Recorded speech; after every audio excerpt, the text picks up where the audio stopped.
Bom dia a todos. Que a graça e a paz do nosso Deus seja com todos nós essa manhã, com a nossa família também. O texto que eu trago para nós hoje é um texto que eu gosto muito. Deus fala muito ao meu coração quando eu leio esse texto de Paulo.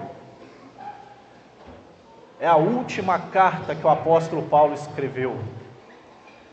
2 Timóteo capítulo 4, apenas 2 versículos.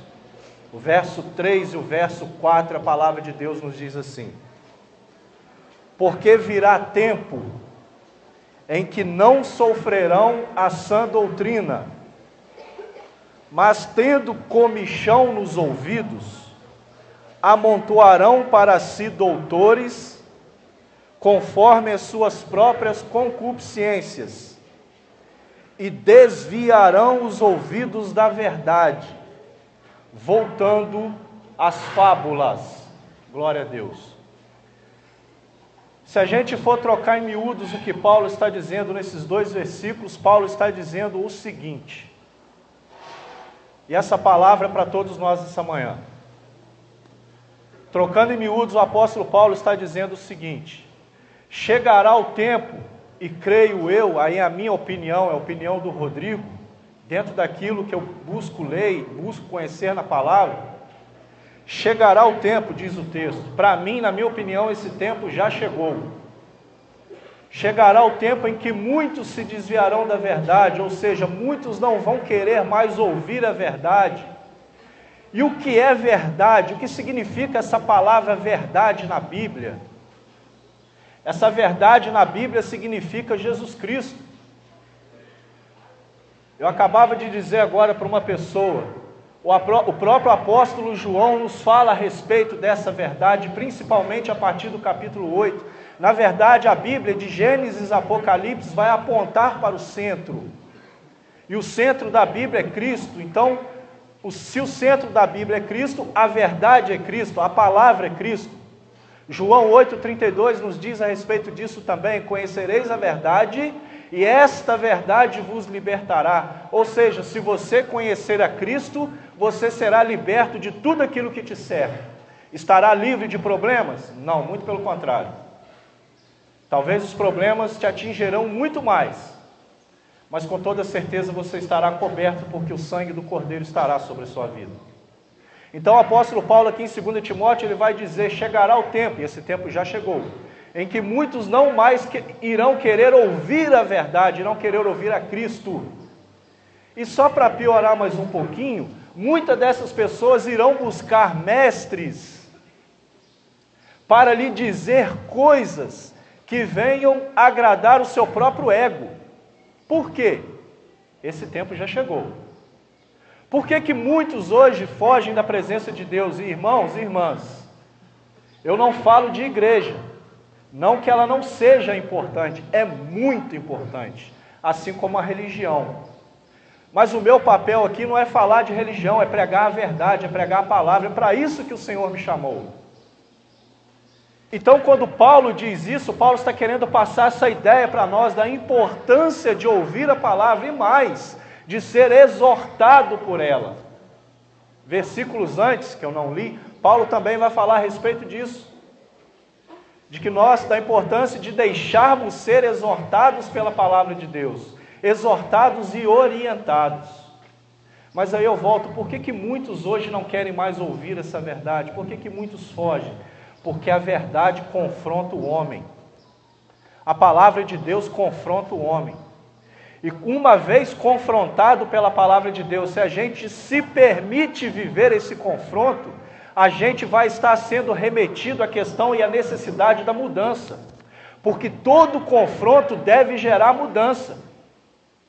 Se você sempre leu a palavra de Deus, se você sempre estudou a palavra de Deus, e essa palavra vale para mim também em primeiro lugar nessa manhã, se você sempre leu, se você sempre estudou a palavra de Deus, mas se não existe mudança na sua vida, me perdoe dizer, mas você ainda não encontrou o caminho.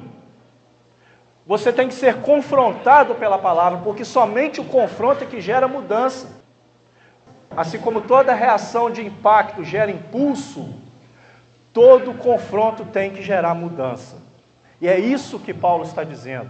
O homem hoje está fugindo de ouvir a verdade, que é a palavra, porque a palavra confronta. E uma vez que o homem é confrontado pela palavra, ele sente no seu coração a necessidade de abandonar as práticas antigas. E aí eu nem vou citar exemplo nessa manhã. Mas será que o homem de fato, que vive as coisas do mundo, quer verdadeiramente abandonar as coisas do mundo e se voltar para Cristo? Eu ousaria dizer nessa manhã, infelizmente, não. Muitos não querem, infelizmente, muitos não querem.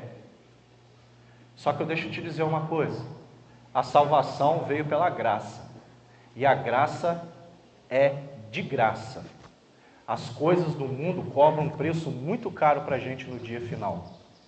Porque assim como o próprio apóstolo Paulo vai dizer que a partir do versículo 6 do capítulo 4 de 2 Timóteo, é importante a gente chegar no final da nossa caminhada, no final da nossa vida, e de repente, quem sabe, olhar para trás e ter aquela certeza no nosso coração de que combatemos o bom combate, de que acabamos a carreira e que vivemos pela fé. O apóstolo Paulo vai nos ensinar isso em 2 Timóteo. Só que para viver isso, nós temos que viver o que a palavra de Deus prega. Para viver isso, nós temos que ouvir o que a palavra de Deus tem falado. Deus tem falado com cada um de nós aqui nessa manhã. Eu afirmo isso na palavra de Deus. Deus fala com cada um que me ouve nessa manhã. Só que muitos não dão ouvidos. Muitos não querem ouvir, porque não querem abrir mão dos seus prazeres mundanos. Só que isso no final vai ter um preço. Isso não é ameaça. Isso é bíblico. Se eu entender e for confrontado pela palavra, e se o confronto gerar mudança na minha vida, no final, como eu acabei de dizer, eu vou ter certeza no meu coração, e principalmente junto do Pai, que eu combati o bom combate, que eu cumpri a minha carreira ministerial. E uma vez que a gente faz isso, isso vai atrair para a nossa vida o galardão maior que nos espera, que é a salvação, que é a coroa de Cristo, que o próprio apóstolo também vai dizer dentro do capítulo 4, de 2 Timóteo. Para encerrar, 1 Timóteo, no livro de 1 Timóteo, Paulo dá orientações a Timóteo, que era seu filho na fé, em relação à adoração, em relação à oração, e em relação de como se comportar e como se conviver no meio cristão, principalmente enquanto igreja. Só que no livro de 2 Timóteo, como eu disse no início, que é a última carta escrita pelo apóstolo Paulo, em 2 Timóteo, Paulo vai nos exortar, vai nos orientar e vai nos apresentar, desafios. E um dos maiores desafios que o homem tem enfrentado nos dias de hoje é abrir mão do seu próprio ego, abrir mão do egocentrismo e aceitar Cristo na sua vida, ou seja, viver o cristocentrismo. Leia essa palavra em casa. 1 Timóteo, a partir do capítulo 4, é um capítulo pequeno. Leia e reflita nessa palavra. Amém? Deus te abençoe no nome de Jesus.